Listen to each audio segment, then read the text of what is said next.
The galaxy was a quiet place for 3,000 years. 7 different alien species lived together in peace. They called themselves the Galactic Council. They had rules for everything. They had laws that everyone followed. They controlled 40,000 star systems across space. But they had one rule that was more important than all the others. Never go to Sector 47. Never visit the small yellow star. Never wake up the humans who lived on the 3rd planet. Earth was found 2,000 years ago. A scout ship from the Keltharian species discovered it by accident. What they saw made them afraid. The humans were primitive compared to other species. They fought each other constantly. They built weapons that could destroy their whole world. They were creative and dangerous at the same time. The aliens watched from far away. They saw humans split atoms and create terrible bombs. They watched humans walk on their moon. They saw humans turn their planet into a weapons testing ground. The council met and talked for months. What should they do about Earth?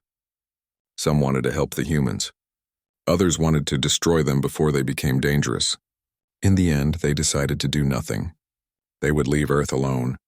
They would let humans stay on their own planet. Maybe the humans would destroy themselves. Maybe they would become peaceful over time. Either way, the council would wait and watch from the shadows. Jake Morrison was the captain of a cargo ship called the Frontier Spirit. He was 42 years old with gray hair and tired eyes. He used to be in the military but got bored with peaceful life on Earth. His crew had 45 people. Most of them were like him. They were soldiers who missed the action. They were pilots who wanted adventure. Now they carried supplies between human colonies in space. The year was 2247. Humans had finally learned how to travel faster than light. They called it the Armstrong Drive after the first man who walked on the moon. Humans were spreading out to new worlds. They had colonies on Mars and Europa. They even had a small settlement near Proxima Centauri. But they had no idea that other intelligent species existed. They thought they were alone in the universe. Jake sat in his captain's chair drinking coffee. His ship was 3 months away from Earth, heading to a mining colony on the edge of human space. It was supposed to be a boring trip. Just another supply run. Just another paycheck. He looked out at the stars and wondered if there was anything exciting left in the universe. On the other side of the galaxy, the council was having an emergency meeting. Their homeworld was called Valtara. It was a beautiful planet with purple skies and floating cities. Supreme Arbiter Kelvin stood in the center of the Great Hall. He was a Zephyron, a species that looked like tall blue beings with too many arms. He was shaking because he had just received terrible news. A human ship had crossed the boundary line. The quarantine was broken.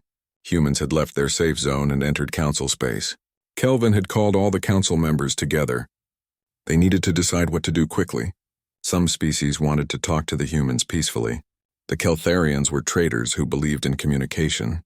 The Lumina were peaceful beings who thought violence was wrong. But the Dravine Empire was different.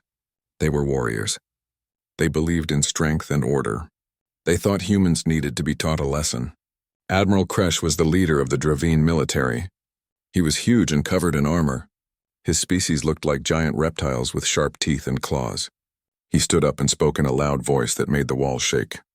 The humans must learn their place. We cannot let primitive species wander into council space whenever they want. We must show them that there are consequences. Send ships to intercept them. Destroy their vessel. Make it clear that they are not welcome here. Many council members disagreed. They thought violence was too extreme. But Kresh kept arguing. He said it would be quick and merciful. Just one small lesson to teach the humans where they belonged. After hours of debate, the council finally agreed. They would send 3 Dravine warships to stop the human vessel. It would be a simple mission. Show the humans their place and send a warning back to Earth. The council had no idea what they had just done. They did not understand humans at all. They thought humans would be scared and run away. They thought humans would submit to superior force. They forgot to read the old reports carefully. The ancient files had warnings about human psychology. But nobody paid attention to warnings that were 2,000 years old. The 3 Dravine warships left their base and headed toward the Frontier Spirit. Each ship was enormous compared to the human cargo vessel. They had powerful weapons and energy shields. They had fought in dozens of wars and never lost. The Dravine were confident. This would be easy. Jake Morrison was finishing his coffee when the alarm started screaming. Red lights flashed all over the bridge. His crew jumped to their stations. Lieutenant Lisa Bennett was watching the sensors. She saw 3 huge objects appear out of nowhere. They surrounded the Frontier Spirit in a triangle formation. "Captain, we have unknown vessels." 3 of them. "They're much bigger than us, and they're powering up weapons." Jake stood up slowly. His military training came back instantly. He had fought in wars on Earth. He had seen death and survived. His voice was calm when he gave orders. "Battle stations. Everyone to your positions. Open communication channels. Let's see if they want to talk." Dan Parker was the communications officer. He tried every frequency humans knew. He sent mathematical signals that meant peace. He tried everything. Finally, a message appeared on all the screens. It was translated into English. "Primitive vessel, you have violated the quarantine zone. Power down your systems and prepare to be destroyed. This is the mercy of the Galactic Council." The bridge went silent. Every crew member felt their hearts stop. They were not alone in the universe, and their new neighbors wanted to kill them. Jake looked around at his crew. He saw fear in their eyes, but he also saw something else. He saw determination. He saw anger. He saw humans who refused to give up. "Well," Jake said quietly, "I guess we're not alone anymore, and I guess they don't like visitors." He sat back down in his chair and smiled grimly. "Let's show them what humans do when someone threatens us. Let's show them that we don't surrender." The Frontier Spirit was just a cargo ship. It had weak weapons and no armor. Against 3 warships, it should have been destroyed in seconds. But the Dravine made one critical mistake. They thought humans would be easy to defeat. They were about to learn that humans never fight fair, and humans never give up. Lisa Bennett stared at her sensor screen. She had been in the Space Navy for 12 years before joining the Frontier Spirit. She had seen asteroid storms and solar flares.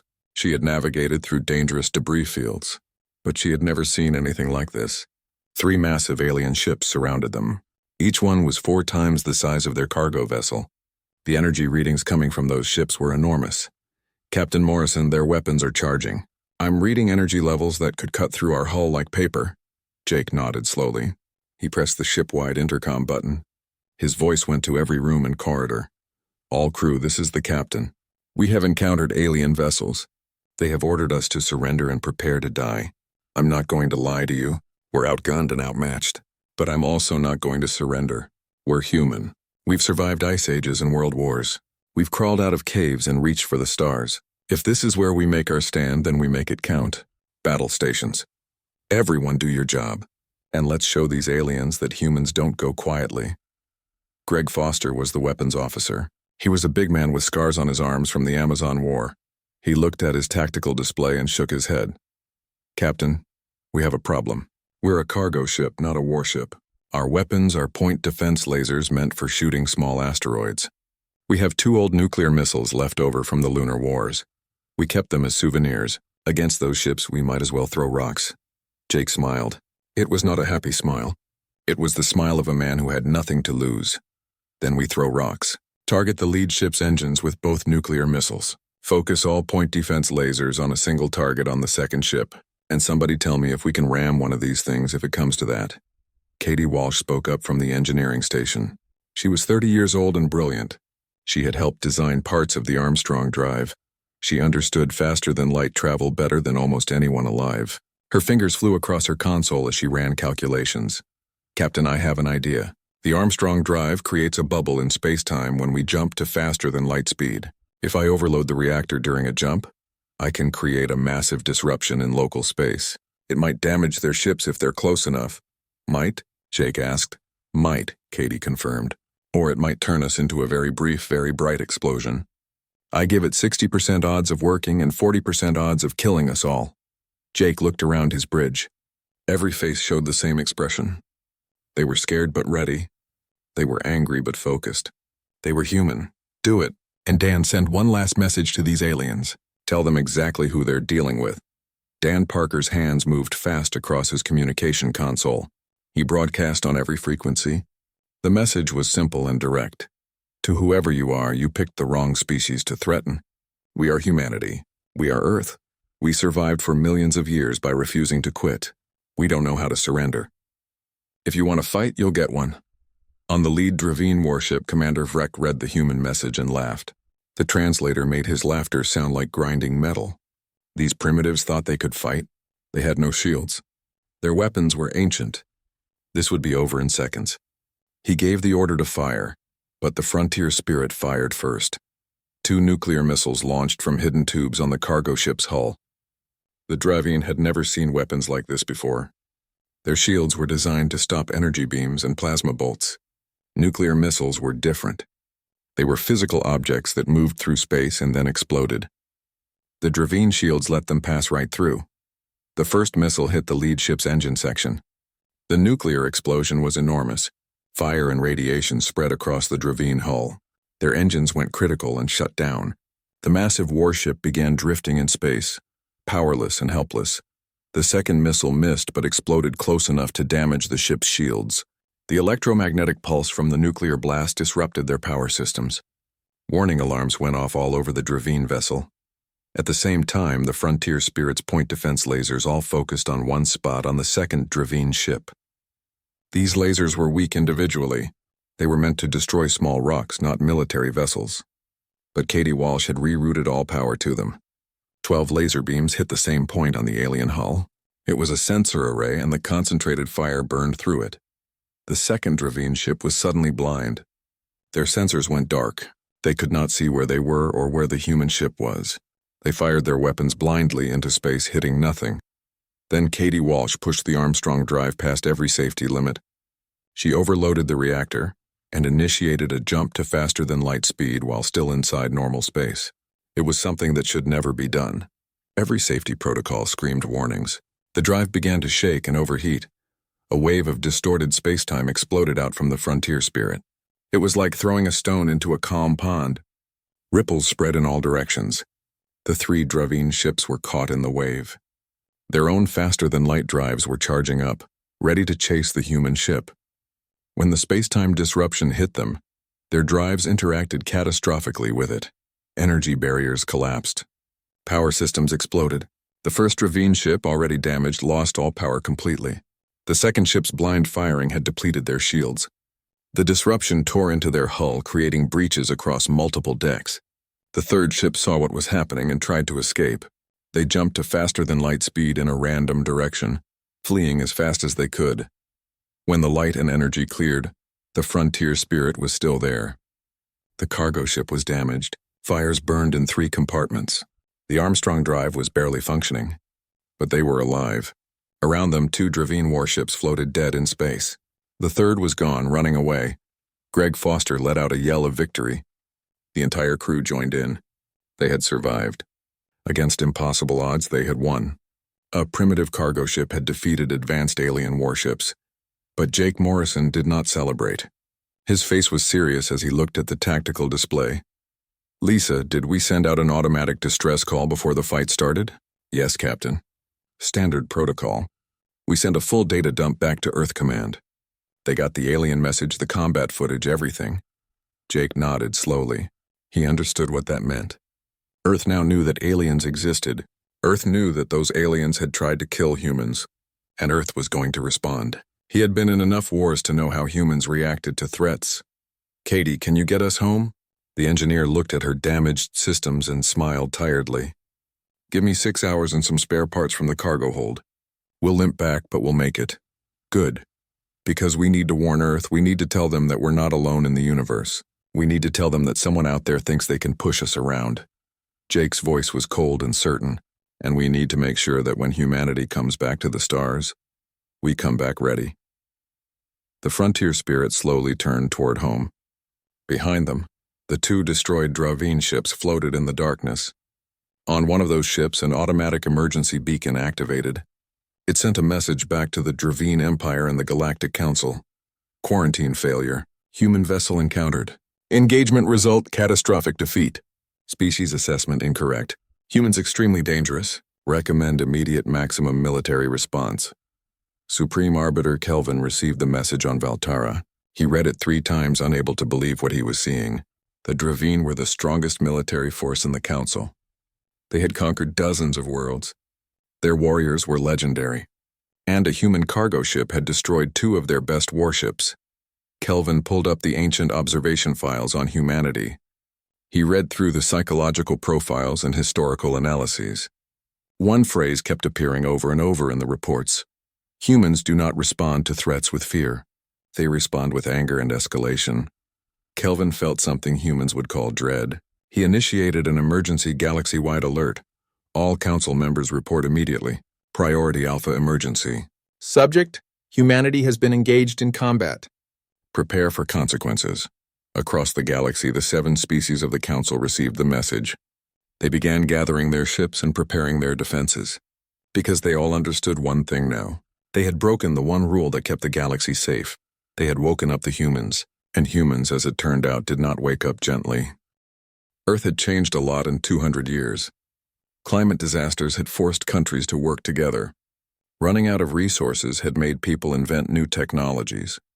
Coming close to nuclear war had taught humans to be more careful. The world now had one government called United Earth. There were no more separate countries fighting each other.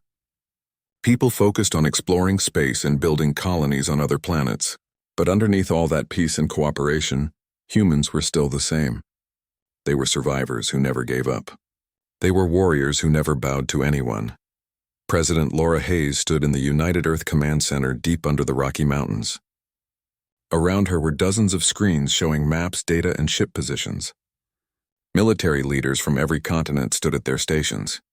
Everyone was watching the same video for the 5th time. It was the footage from the Frontier Spirit. It showed 3 alien warships. It showed the message calling humans primitive. It showed a cargo ship fighting back against impossible odds. Admiral Vincent Cruz was 60 years old with gray hair and deep lines on his face. He had spent 40 years in the Space Navy. He had commanded ships during the Mars Rebellion and the Europa Crisis. His voice was heavy when he spoke. They called it a quarantine. For 2,000 years, they've been watching us like animals in a zoo. They studied us. They judged us.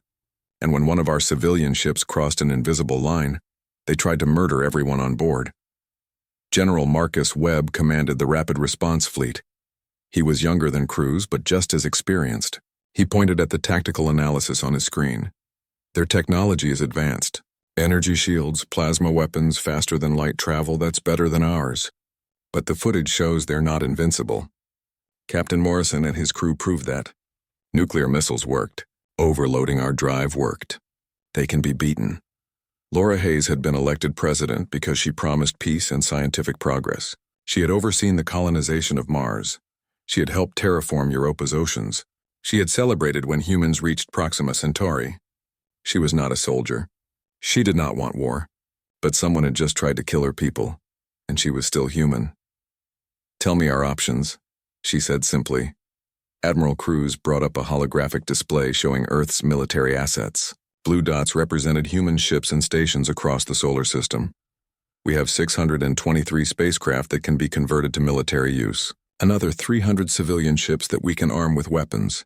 The asteroid mining operations can be turned into shipyards within 3 months. We have fusion reactors, railguns, missile technology, and some experimental energy weapons we've been developing. "How long?" Laura asked. 3 months to convert existing ships and train crews for the first wave. 6 months for full mobilization. A year to build a proper war fleet from scratch if we need to. Laura turned to Dr. Richard Cole. He was the head of the Scientific Advisory Council. He was 70 years old but still sharp as a knife. He had helped invent the Armstrong drive. "Can we match their technology?" Richard pulled at his gray beard thoughtfully. "The footage shows their shields don't handle kinetic impacts well. They're designed to stop energy beams. That actually gives us an advantage. Our missiles, our railguns, our good old-fashioned explosives might work better than fancy energy weapons we don't have yet. But their faster-than-light travel is superior," General Webb added. "They can outrun us. They can pick when and where to fight." Richard smiled. "True. But Katie Walsh's dimensional disruption technique worked perfectly. If we can turn that into a weapon, we can trap enemy fleets or create zones where faster-than-light travel doesn't work. I already have 3 research teams working on it around the clock." Laura looked around the command center. Every face showed the same mix of anger and determination. She took a deep breath. "What's the consensus? Do we try to negotiate with them? Or do we prepare for war?" There was a long silence. Finally, Admiral Cruz spoke. His voice carried the weight of decades of military service. Madam President, they called us primitives. They tried to execute civilians for crossing a line we didn't know existed. They've been spying on us for 2,000 years, and their first contact was attempted murder. These are not the actions of peaceful neighbors. He looked directly into her eyes. We need to prepare for war, but we should also send a message. We show them that humanity is willing to talk, but we're ready to fight. We show them that we're not animals to be caged or children to be managed. We're a sovereign species and we demand respect. Laura Hayes felt the weight of billions of lives pressing down on her shoulders. This decision would define humanity's future in the galaxy. But as she looked at the faces around her, she felt a strange clarity. She knew what had to be done. Execute Operation Awakening.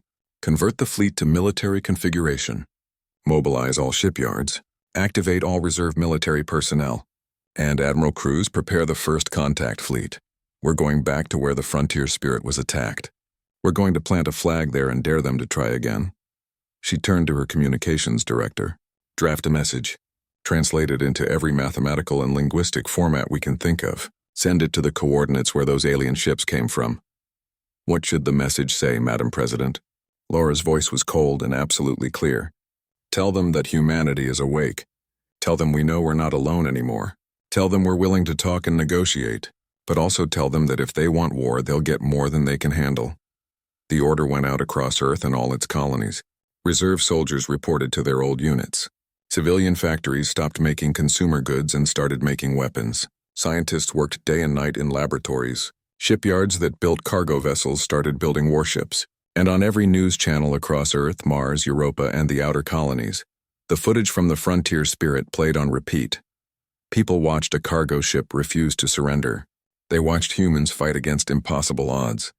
They watched their species show the galaxy that they would not be intimidated. Recruitment offices had lines around the block.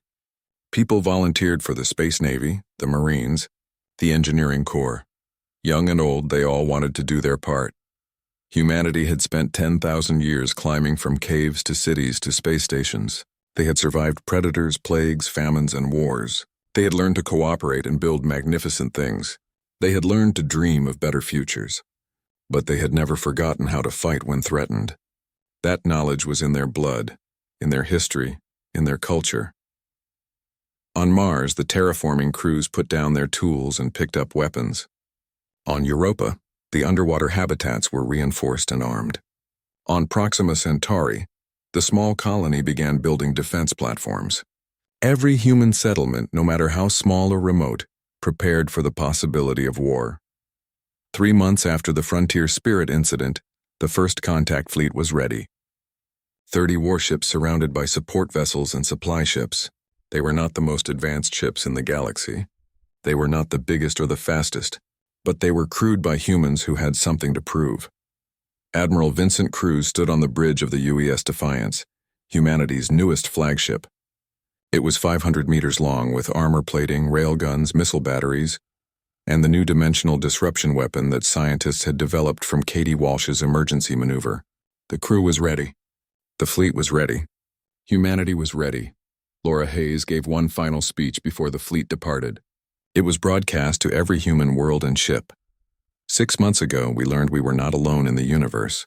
We learned that aliens had been watching us for thousands of years. They kept us in a cage and called it a quarantine. When we finally broke free, they tried to kill us. They thought we would be easy to defeat. They thought we would surrender or run away. She paused and her voice grew stronger. They were wrong. We are human. We do not surrender. We do not run. We stand up. We fight back, and we show anyone who threatens us that we will defend ourselves, our families, and our freedom with everything we have. But now comes something harder than fighting. Now we must build peace. We must find our place in a galaxy full of species we don't understand. We will make mistakes. We will face challenges we can't imagine. But we will face them the same way we've faced every challenge in our history.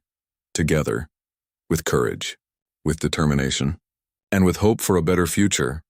The first contact fleet launched from Earth orbit. 30 warships and their human crews headed back to the boundary, where the frontier spirit had been attacked. They carried weapons, but they also carried diplomats. They were ready for war, but hoping for peace. Behind them, Earth continued to change. More ships were built. More weapons were developed. More soldiers were trained. Because humanity understood one simple truth that had kept them alive for millions of years. Hope for the best, but prepare for the worst. The emergency session of the Galactic Council had been running for 3 days without stopping. 7 different alien species argued and debated in the Great Hall on Valtara. Hundreds of delegates filled the chamber. They all tried to answer one terrifying question. What should they do about the humans? Supreme Arbiter Kelvin stood on the central platform. He was exhausted. His blue skin had lost its usual shine. His multiple arms hung limply at his sides. He had been trying to maintain order while the council fell into chaos. The Zephrons wanted peaceful contact. The Keltharians wanted economic solutions. The Hivan collective consciousness wanted to wait and observe. But the Dravine Empire wanted revenge. War Master Thraken stood up from his seat.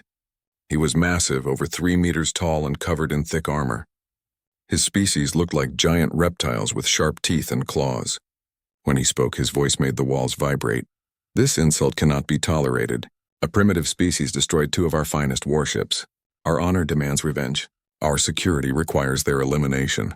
We must gather our full military might and crush Earth before they become a real threat. Ambassador Sella of the Keltharians responded calmly. Her species had crystalline bodies that shimmered with different colors when they moved. She was ancient, over 600 years old and very wise. Your honor demanded an unprovoked attack on a civilian cargo ship. Your security required you to destroy innocent travelers. How did that work out for you, War Master? The chamber exploded with noise. Delegates shouted at each other in dozens of different languages. The translation system struggled to keep up. Kelvin raised all his arms for silence. It took several minutes before the hall quieted down. We must face reality, Kelvin said in a tired voice. The humans know we exist. They know we attacked them. And according to our long-range sensors, they are mobilizing their entire civilization for war. Every human world is building weapons. Every human ship is being armed. They are not running away. They are not hiding. They are preparing to fight. He displayed the intelligence reports on the huge screens around the chamber. Earth's factories were running at 300% capacity. Spacecraft that carried cargo last month now carried missiles. Human colonies across dozens of star systems were building defense platforms. The numbers were staggering. They are not afraid, whispered Coordinator Prime of the Hivan.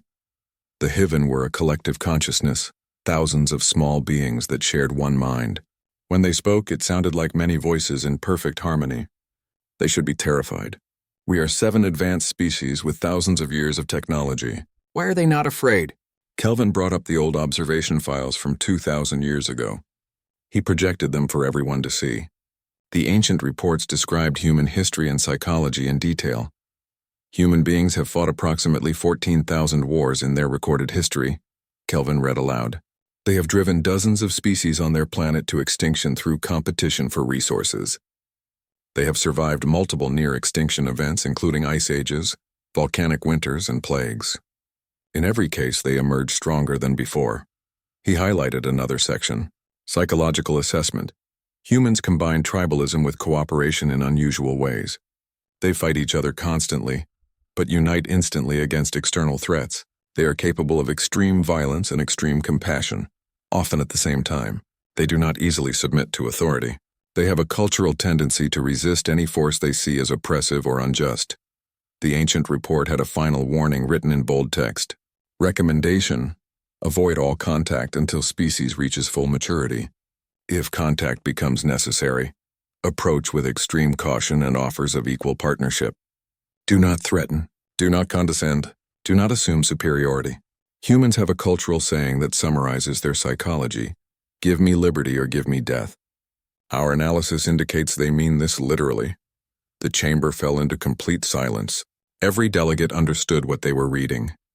The council had violated every recommendation in the ancient report. They had imprisoned humans without explanation. They had attacked without warning. They had called humans primitive and inferior. They had done everything wrong. Ambassador Sella spoke into the silence.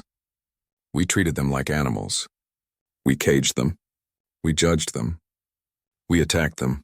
And now we are surprised that they respond with anger. Then we must correct our mistakes, Kelvin said firmly. We send a diplomatic mission. We offer dialogue and negotiation. We acknowledge that we were wrong. War Master Thraken slammed his armored fist on his console. creating a loud bang that echoed through the hall. No, we are the Galactic Council. 7 species that have maintained order for 3,000 years. We do not apologize to primitives. We do not negotiate with species that have not earned the right. We crush this threat before it grows stronger. Kelvin turned to face the Dravine warrior directly. And if you fail again? You sent 3 warships. They destroyed 2. How many will you send next time? 3,300. What happens when a species that has fought 14,000 wars learns from every battle? What happens when 13 billion individuals decide that we are their enemy? He pulled up another display showing human cultural data. Books, movies, songs, and stories from human history. Look at their culture. Thousands of stories about fighting impossible odds, about ordinary people becoming heroes, about never surrendering even when death is certain. These are not just entertainment to them. These are values. These are lessons they teach their children. Coordinator Prime's many voices spoke together. Analysis confirms. Human psychology is fundamentally incompatible with subjugation. Using force will only make them more determined. Even if we could destroy Earth, their colonies would continue fighting. They would adapt. They would learn. They would come back.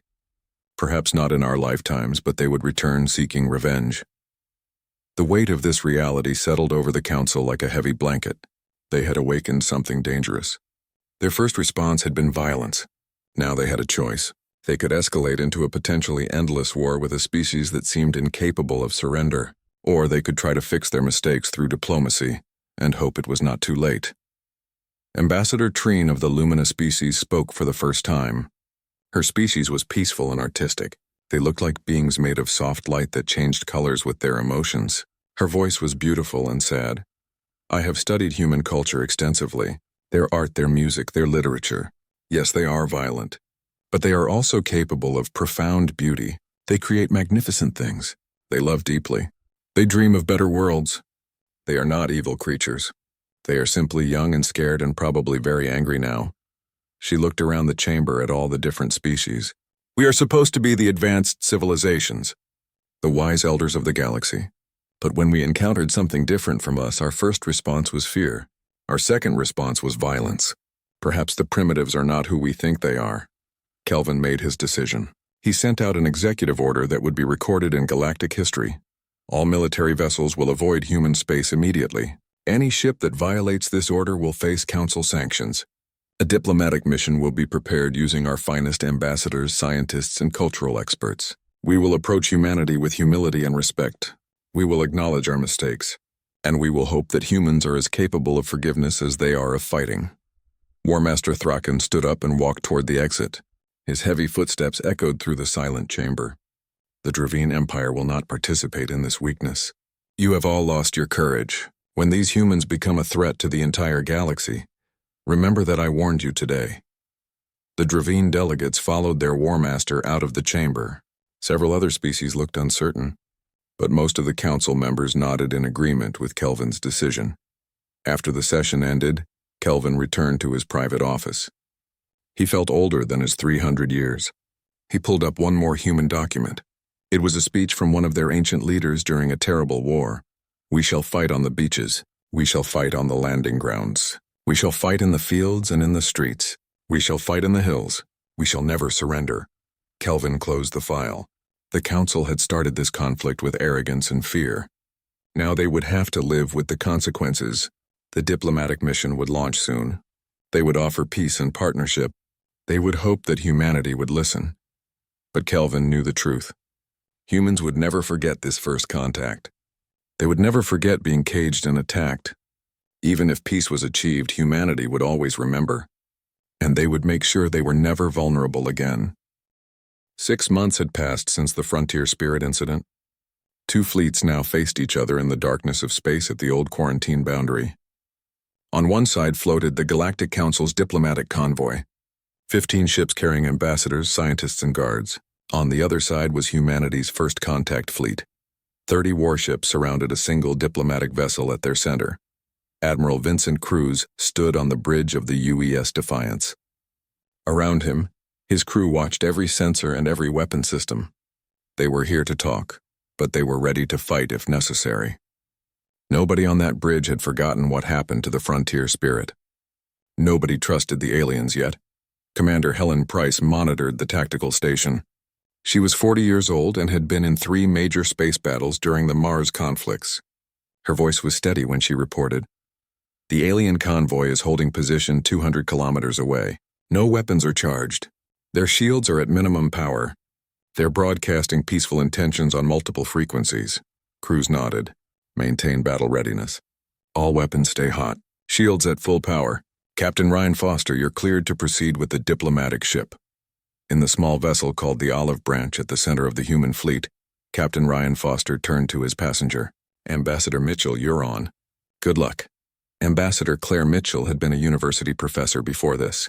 She taught anthropology and studied how different cultures made first contact throughout history. She had written books about theoretical alien encounters. Now she was about to experience it for real. She was 55 years old with gray hair and steady hands. She wore a simple professional suit, deliberately chosen to look capable but not military.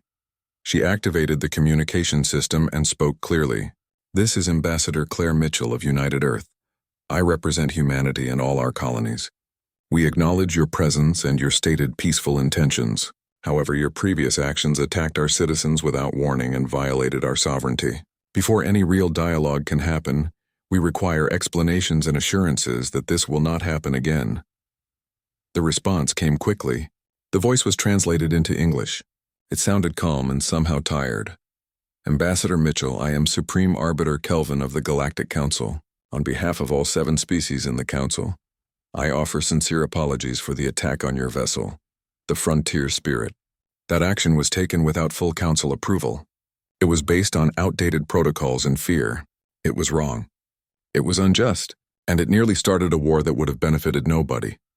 Claire felt surprise, an apology. She had expected threats or demands, but this was an actual apology. She glanced at Captain Foster, who looked equally surprised. "We acknowledge your apology," Claire said carefully, "but we still need explanations. Why was Earth quarantined for 2,000 years? Why were we kept isolated and watched like animals? And why did your first contact attempt involve weapons instead of words?" There was a pause before Kelvin responded. When he spoke, his voice carried genuine regret. 2,000 years ago, we discovered Earth.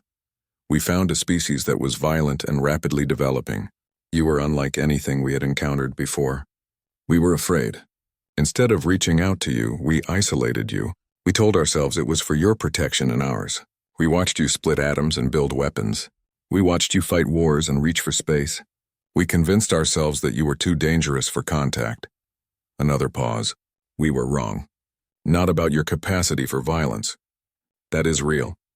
But we were wrong about what it meant. We saw your weapons and missed your art.